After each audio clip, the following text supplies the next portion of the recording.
Hello, everyone. Welcome to our Silicon Dragon AskAVC show. Today, we have a top-notch venture partner from Silicon Valley joining us. He has a lot of experience internationally, and we'd love to hear more about his experience too with accelerators and mentoring and pitching and helping startups grow. He's also a community builder at Startup Grind. Many of you know Startup Grind from Silicon Valley. But Mo was actually involved with Startup Grind even in Jordan. And now he's going to be involved, much more involved with Startup Grind in Silicon Valley. So let's welcome Mo to the show. And hey, Mo, tell us about what your new role is going to be at Startup Grind there in the Valley. Hi, how are you? I hope you're doing great. I used to I used to do Jordan, and I did Oman for a bit when I lived there. And at Startup Grind, we always say people at Startup Grind consider this like as a mission, at their mission as some sort of like their mission, because everyone at Startup Grind is a volunteer. Not a lot of people know that. And Startup Grind is in 100 plus countries. I think at our peak before COVID, we were in 600 cities, almost everywhere in the world. And I'm very proud of my fellow directors who run those chapters almost everywhere. Where I think we have around 50 chapters in the United States. I'll be soon taking over one in the South Bay, and I'm excited to be here with you. I'm for years. I followed your work. You were one of the not too many voices that reports on tech from Asia and especially from China. And that was always like a big black box. Yes. A lot of people know about China now, but you have been doing this for, I don't know, decades. So I'm so happy to be here, and I'm grateful for the opportunity to be able to chat with you. Oh, sure. Okay. So with all your experience with startups, what would you say is your number one learning experience that you think startups could benefit from? What do you think? What is it? Is there one thing? Is there two things, three things? Give us your judgment on what startups can do better. Oh, startups can do better. I'm not sure if I'm in a place to allow me to advise founders. I think in general, I think of founders as the chosen ones, and they have an insane ability of to drive change and to make the world a better place. And I call some of them prophets. Just don't want to say gods, but I think if I look at my learnings, and three things that I would think every founder should do is, especially outside of the Bay Area, because in the Bay Area you're like so encouraged to change the world. You're around everyone who is, we call them missionaries. You're not really around any mercenaries, and I hope things stays this way because the AI boom is bringing a lot of mercenaries to the Bay Area. I can smell them. With the minute I see one, like my body get irritated. I just want as many missionaries as possible, and the reason for that is the fundamental most important thing about startups is that a startup should be changing the world, and a startup should be making the world a better place. And I think most major tech companies that we love today have managed to do that, or hate at some points, because the world is in a limbo when it's come to how do you feel about the tech industry. So I think number one is go for the biggest problem you can solve ever, and go for the biggest market you can address, and genuinely go out there and change the world. Uh, Well, that mm, certainly mm, is a Silicon Valley perspective, but yes, that's yeah, not uh, everybody can do that though. And people who don't have the resources and of a Silicon Valley tech hotspot, how can they do? I I have to say there is a lot of people who change the world and build uh, Silicon Valley level companies in India and in Israel and China, and ByteDance exists, Zoho exists, Wiz, which was acquired for more than $40 billion a couple of years back, exist. I think there is an enormous amount of, because historically the resources were three buckets. They were market, talent, and funding. Right now, you have so many emerging markets that are doing better than ever. So if you're telling me that America is a bigger market than India or a bigger market than China, I would argue against that. And then you have the talent pool. I think I think India have an enormously good talent pool right now. I Yeah, think Israel have an enormously good talent sure. pool that almost every major tech company in the world have offices there. I think Right. China is the same, and I think we're seeing the enormous amount of people from these countries in the Bay Area as we speak. So, and the third thing is funding, and while we're preparing for that, and we're talking about China, China has an enormous amount of venture capital now that Yeah. it did not have 10 or 20 years ago. So, can you build a company that is as good as Silicon Valley? Yes. Is going to be as easy as being in Silicon Valley? Maybe no. But I think any startup in the world today with AI, with everything happening around us, should be going for the world, should be going for the biggest problem they can solve. I'm not saying people who are doing smaller things are bad. I'm just saying entrepreneurship at the core was always about going from 0 to 1, as Peter Thiel would describe it, and say it has to be 10 times better than what is on the market, and should be too good to become immediately a monopoly, and should be good enough that the incumbent players have no chance at fighting a startup.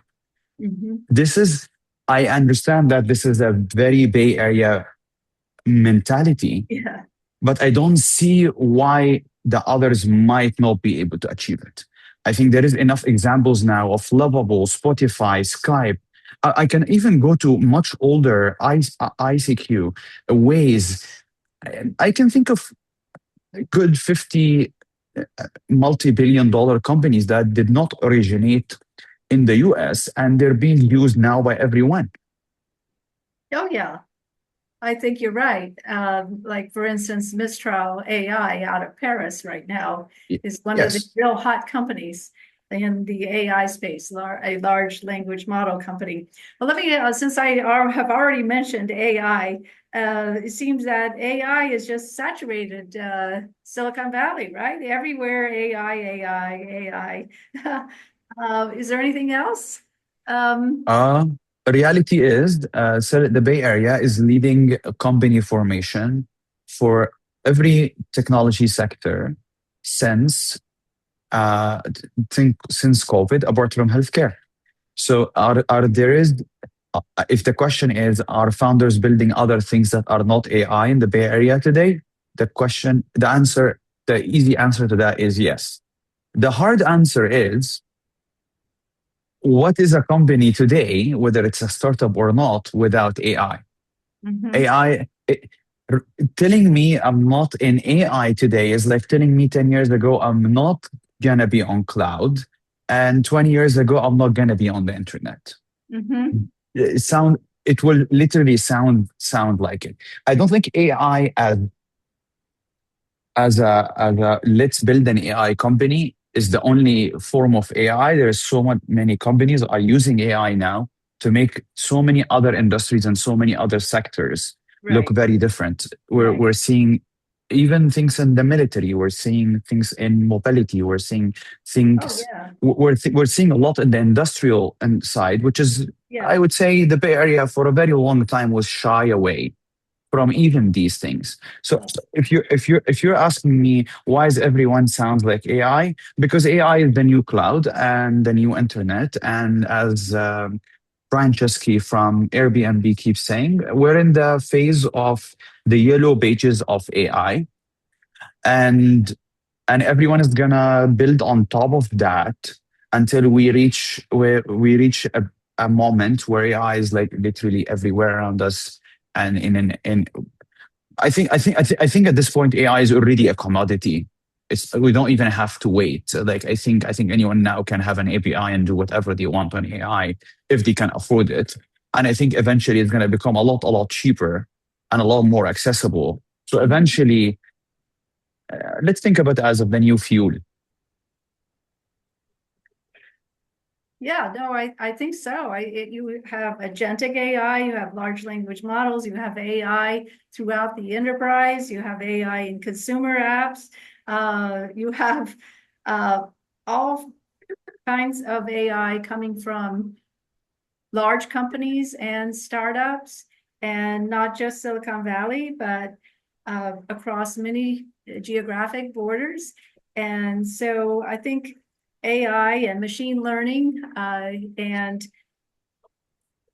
is here to stay, obviously. And I think the question is whether we're in this bubble economy for AI and how long the venture cycle will last for. Breaking news: OpenAI is going public in less than 2 weeks.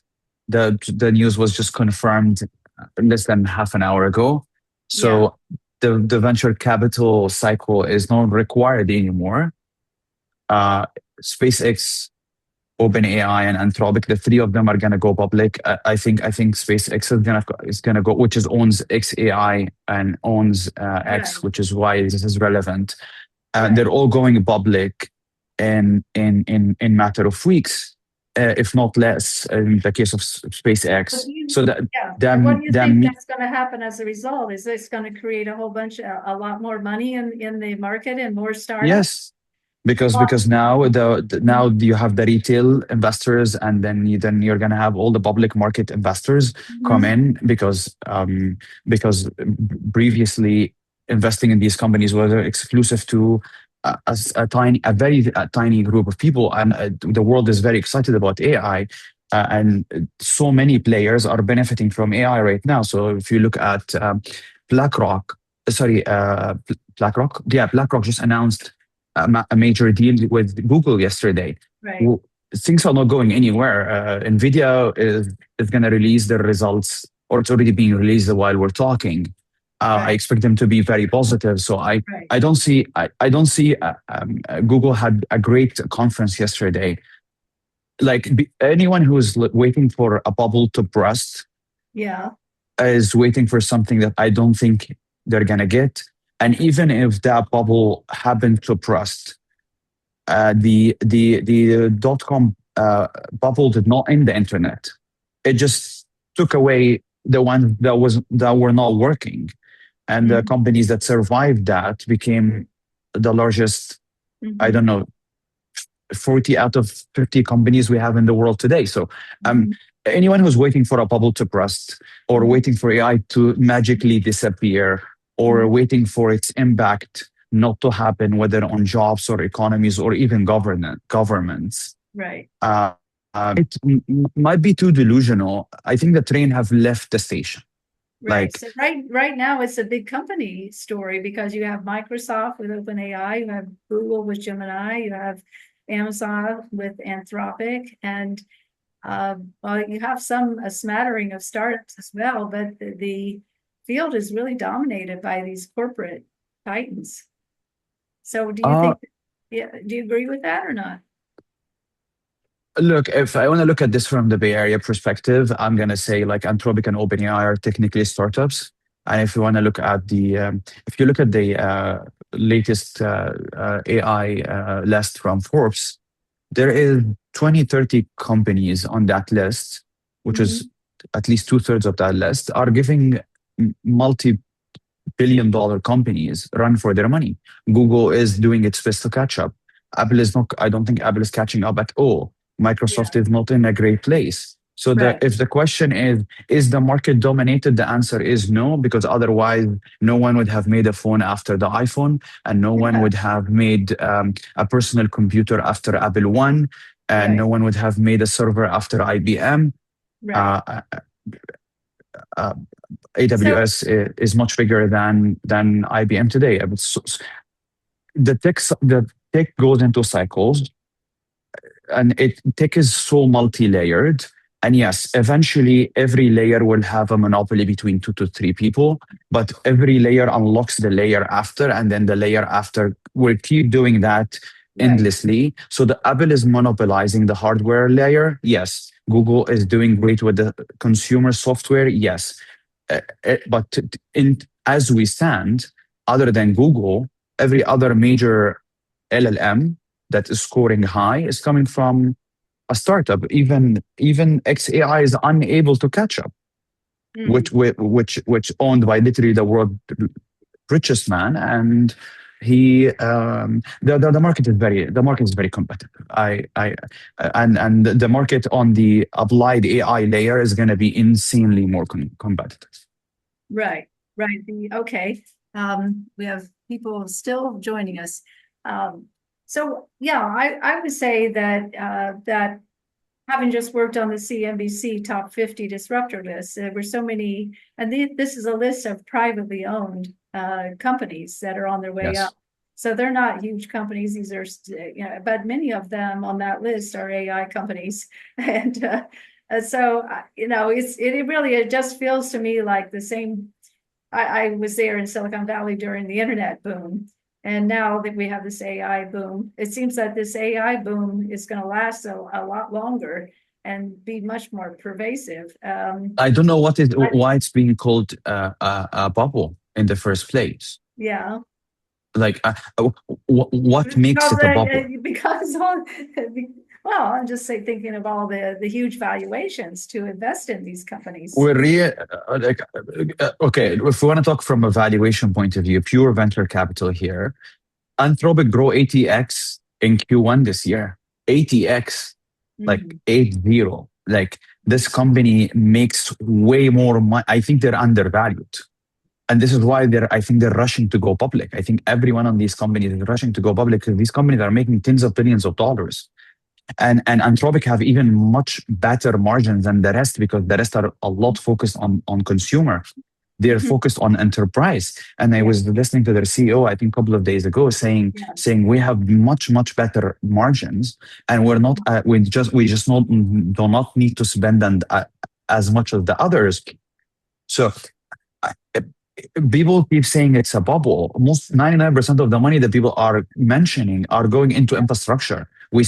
America have not done any industrialization efforts properly in decades, and we're catching up. We're gonna build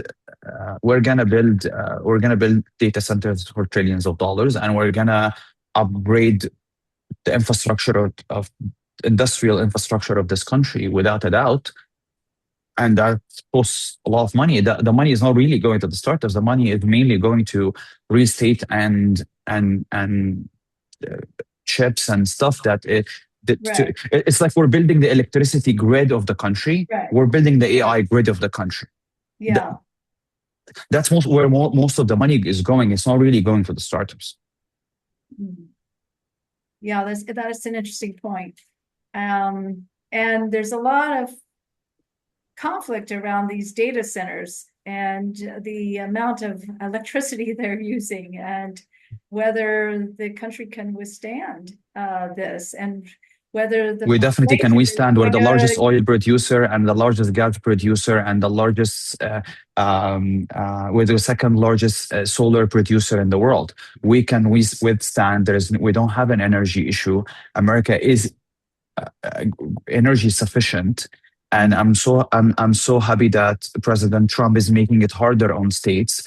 And I can't wait for him or for someone from the administration to literally make it near impossible on states or local counties to block any data center building. Because again, you cannot stand in the way of us paving a road or giving people electricity. For me, if you are preventing a data center from being built today, you're literally obstructing the progress of this country and the sovereignty of this country and this country's ability to compete on the global stage in the next decade and two. It sounds like you're very convinced that the U.S. is the global AI leader. I'm not convinced. There's no race in the first place. There is people who are trying. I don't think there is a race. We have the chips, we have the frontier models, we have the energy. No one have the three together. The Chinese have a few very, very good, exceptionally good models. Yes, they don't have the energy. They're a country that imports its energy. and this is why they're impacted massively by the situation in the Middle East, for example, right now. Right. There is nothing in the world can impact our ability to produce oil and gas in this country because we're literally the largest oil and gas producer in the world, and we can build as many data centers we want. One, Mhm. two is we have a massive amount of land, and we can do all the solar, and we can do all the wind, and nuclear is happening too. Like there is a massive investment right now in figuring out nuclear. Many of the major tech companies and other companies are heavily invested in that. If we run out of option, nuclear is there. We can we can use our nuclear sites to generate energy. We have energy abundance. Let's use it and to make sure to win America wins this century. Right. So now you are just about to get going with a new venture fund, which is going to be focused on AI. So what do you think about your timing? Are you getting the timing right? Or are you too late, too early? Um, um, Where do you think? What do you think? I'm young enough, so I don't think I'm late. I can't arrive earlier. Yeah. Uh, it's definitely an exciting time to be doing anything around technology these days. Yeah. So, but Um, you're going to do early stage AI, right? And I'm both gonna do pre-seed and in physical AI, which is I think the physical. next layer, which is the next layer in AI infrastructure. So anyone who's making sure we run smoothly uh, through the transition until the AI grid is everywhere Yeah. is someone I'm interested in. And I'm definitely very interested in anyone who's building a physical AI because our AI today is still very limited to our screens and our phones. And Right. I'd love to see more robots on street, and I would love to see Yes. more robots in factories, and I'd love to see. I'm genuinely. I think the human race is about to achieve enormous things that we had no chance at achieving just a few years back.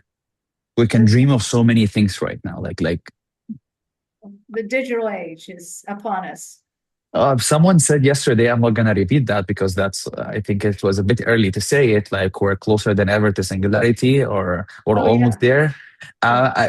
I think we're closer than ever, but are we almost there? I think we're still a bit far away from that. But Yeah. for example, the work a company like Google DeepMind is doing around healthcare and around figuring out what should we doing with the diseases we have is unprecedented. Like Mhm. yes, people are not gonna get diabetes or cancer vaccine or medicine within the next five Mhm. or 10 years, but the work we're doing right now um, will be able to allow the next generation to have better life than ours. And I think this is our mission in life. Like Yeah. we Yeah. should give them a world where they have more resources, and I think we're heading toward that. But do you see a killer? People talk about a killer app. Is there a killer app for AI, or is it just so pervasive that it's everywhere? We live in a very democratic society, and the technology, and a huge part of me wanting America to win this race is the America being a democracy and the West being a democracy. People might disagree, might agree. Political views are everyone is entitled to have theirs. We live in a very democratic society. We have a Congress. We have Senate. We have a very well established political system. There will not be there will not we will not wake up to someone owning every aspect of technology. That's not possible legally as we stand, and it's not going to be possible as long as we run this country the way the founding fathers wanted this country to be run. Okay. Well, good. Any questions from our audience out there? Founding fathers. Are you going to be investing then primarily in Silicon Valley? Sounds like it. I'm based there, but anyone in America is technically in Silicon Valley now. Everyone is moving. That This is why. in The, their minds, they are. no, no, no, no, no. The In rent the their rent is like hearts, they four are. times. The rent is like four times 2 years ago. So I think that says a lot about what's happening over there. All right. Almost every founder I know is considering or have already moved there, and So, or they have teams there. You need to be very close to the engineers that you're working with and the venture Right. capitalists you're raising money from. And 90% of the venture capital money in this country are in the Bay Area. Yeah, well, it's gotten much more concentrated around Silicon Valley with AI now, and AI has about half of the venture capital spending. So Yes. it's amazing. So I remember when I interviewed Kai-Fu Lee, a godfather of AI, and I asked him this question: will AI ever be perfect? And it was just a thought I had, kind of out of the blue. Well, no, AI will never be perfect because it's always learning. It's always learning. It's always training. The But creator is not perfect, so the whatever is being created will never be perfect. AI no, is a reflection the of world our will never be perfect imperfectionist. either. So it's just a reflection of the world.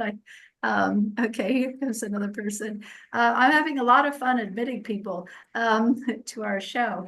I've also heard physical AI called world AI. Have you heard this Yes. term world? I like that term, Yeah. world AI. I don't like the term physical AI. Eventually, some BR executive will rebrand whatever we're doing in the Bay Area in a much nicer way. So are you going to go after a specific segment of AI with your new fund? Look, venture like early stage funds cannot really be too specific. I'm already specific enough. Because you have to do and make as many deals as you can because it's a Okay. power low game. Yeah. And you have to hope that a few of your bets work out so you can raise a second fund. Yeah. So from your Middle Eastern background, um, how do you view America at this point? It's a real broad picture question, given everything Okay. that's It going dep- it dep- the Middle East is one of the things that I always say. The Middle East is a lot of people, and the Middle East is a lot of things. And people from America like to look at the Middle East as one group of people, and the Middle East is at least three groups of people. Fundamentally, three groups of people. The group that hates America, America is the enemy, America is the devil. Yeah, that good luck for them. I'm happy for they can continue living with that. Um, um, I have no solution for those people, and I think the current administration is trying to eliminate one of major fronts for that group. I wish them the success, but things doesn't look great. So that's a group. The second group is the group that America is like every other country in the world, and we have to do what is in our best interest. Mhm. That's a group, and then you have the group that is our allies and our close friends, and they have proven for decades to be close friends and close allies, and they have protected American interests, and in return, we have protected their own interest. And I think America, part of what America is doing in the Middle East right now, it's protecting its allies' interests and keeping some of its allies safe from attacks by a nation that wish to demolish, I would say, two-thirds of the countries in the region at least. So how do I uh, review the Middle East? I think the handling of some of the things that happened in the last few years was not great. There was better ways or better avenues. Yeah. I Well, think let me ask you, do you think your experience internationally and in the Middle East gives you an advantage today in Silicon Valley? yes and no. A lot of what's happening in Silicon Valley is a bubble, and sometimes I feel like my experience in the Bay are a lot more relevant to it, and my experience in America in general are more relevant to it. But grit and the discipline and the value and my upbringing in the Middle East being not easy at all definitely give me a much thicker skin than people who had much easier ways to come up the ladder, and that helps. I think also the Middle East is a huge player in AI today, and I feel like my network over there is important, at least for the founders I will be working with. I think my network across the world in general, I worked in several places, is going to be an asset for my for my firm portfolio for sure. Okay, and you're going to be involved in San Jose, actually with Startup Grind. And Yes. you're assuming that role of the chapter. yes, of the chapter. Yeah. So what are your goals for the chapter? Uh, San Jose is a very, very unique place. It's not as famous or as active, crazy active as San Francisco. San Francisco is a lot more gets a lot of hype and gets a lot of news. I think so much deep tech and so much crazy valuable stuff happens in San Jose. The mayor of the city I think is my favorite mayor in the Bay Area, and I am very hopeful he will be able to run as the governor of the state. Yeah. I don't think that as we stand that would be easy to be achieved, Mhm, but I'm hopeful something will happen in the next 2 weeks. mhm. Um, but in so for the chapter itself, I would like to get the community a lot together.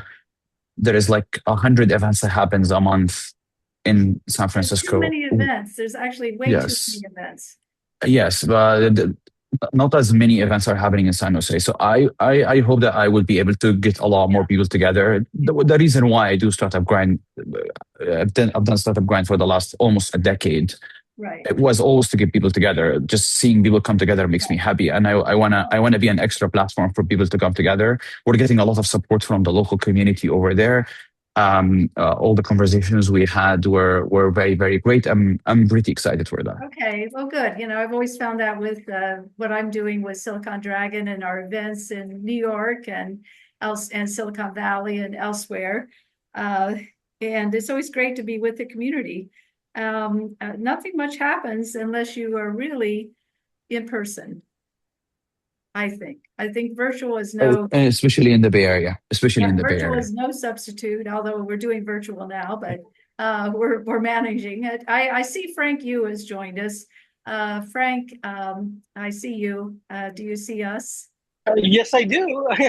Sorry, on my calendar, this meeting was supposed to be 7 o'clock, but I just see that it's 4 o'clock.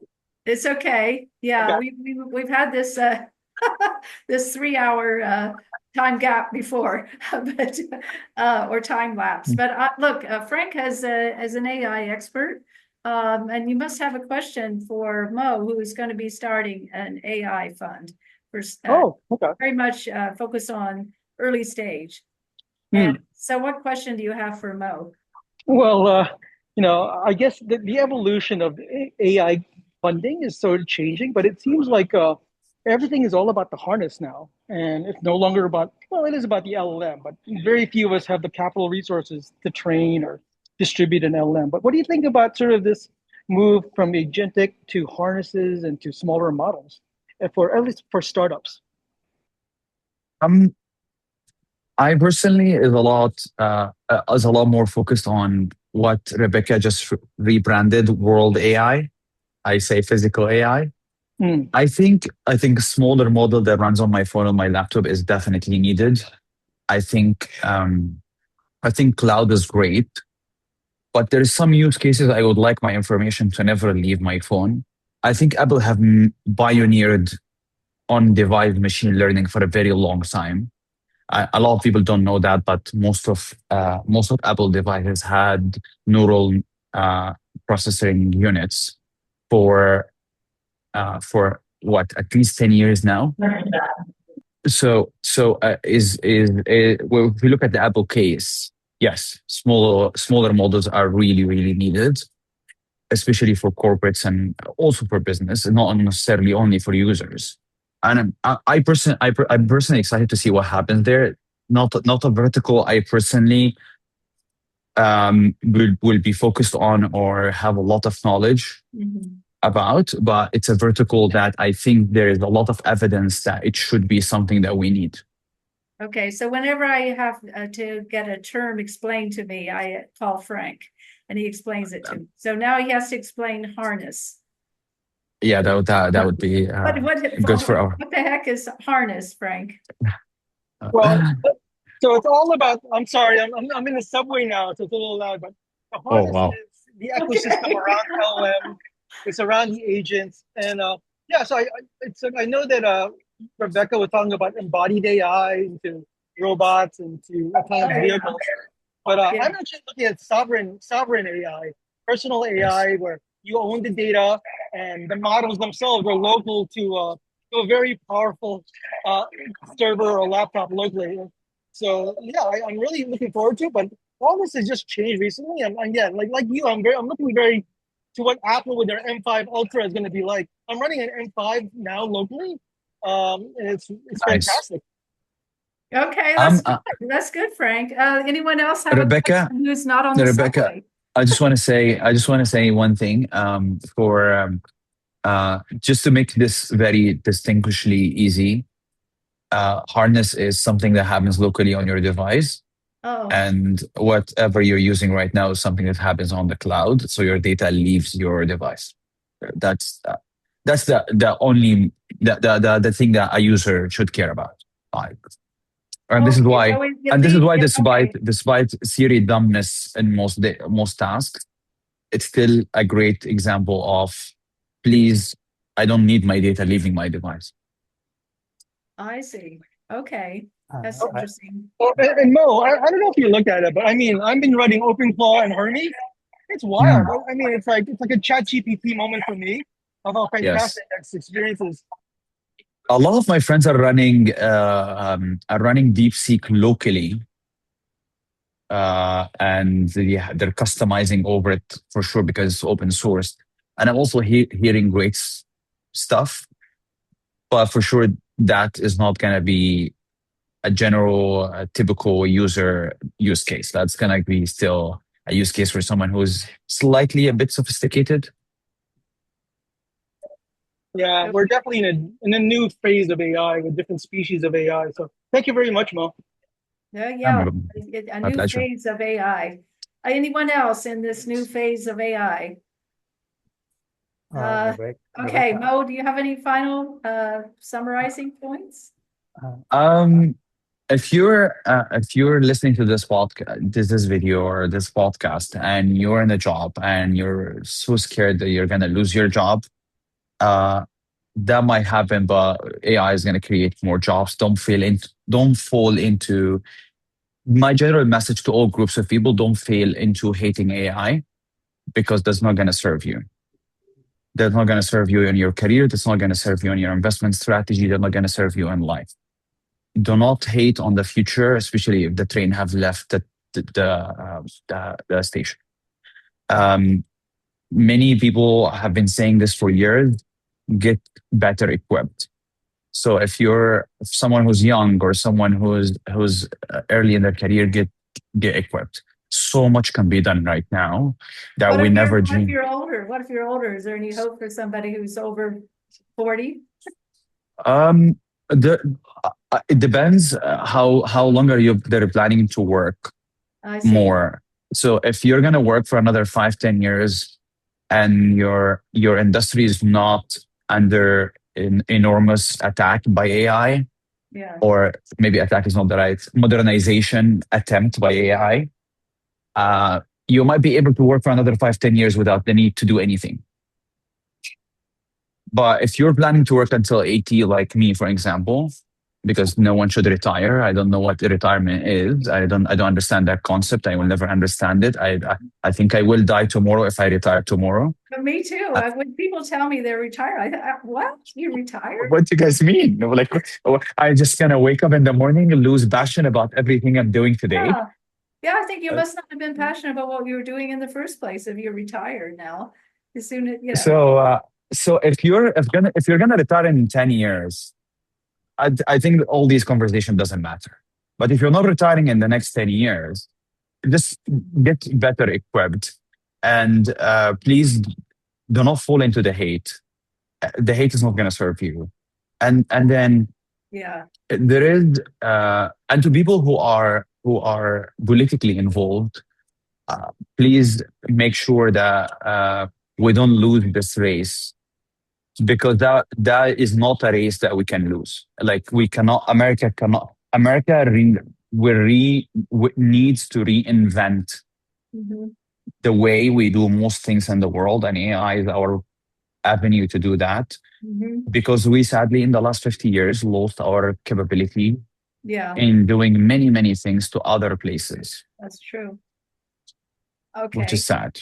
that is sad. And we don't want that to happen with AI. But what about, just a final thought, the safety issues, the safeguards? How concerned are you about safety I'm standards concerned. for AI? I'm concerned. I'm very, very concerned. And I'm concerned across the aisle. I'm concerned by people who are like, no regulation, do whatever you want. Mhm. I'm concerned by people who are like, we're going to regulate everything to the level that you cannot launch anything before us reviewing it. And those two groups are dominating the whole conversation right now. And one conversation is mostly American, one conversation is mostly European. If we continue on this trajectory, we will end up with what we have right now with social media. Let's over-regulate in Europe so most social media features do not end up being launched in Europe. And Mhm. let's not regulate it all in the US so our kids are unhappy and our kids are committing suicide. Mhm. We can have a middle ground where things are safe, but they're not slowing us down because other players in the world are not gonna. They don't have that. Dictatorships offer some benefits. That's one of them. Is regulating in a way does not slow you down. I don't. Uh-huh. Our democratic society is our safety net. We have to make sure we can maintain that safety net, and at the same time, we have to maintain that safety net, which is others who are authoritarian and Right, dictators do not come after us with everything they have, and right, if they achieve AGI before us, they're gonna come after us with stuff that we will not have answers for. right, right. So yeah, the AGI, that's the next big thing, right? Um, The Sam, huge thing, the huge thing. yeah, according to Sam Altman, we're in within AGI. According to Google, We're it's already in closer it? than.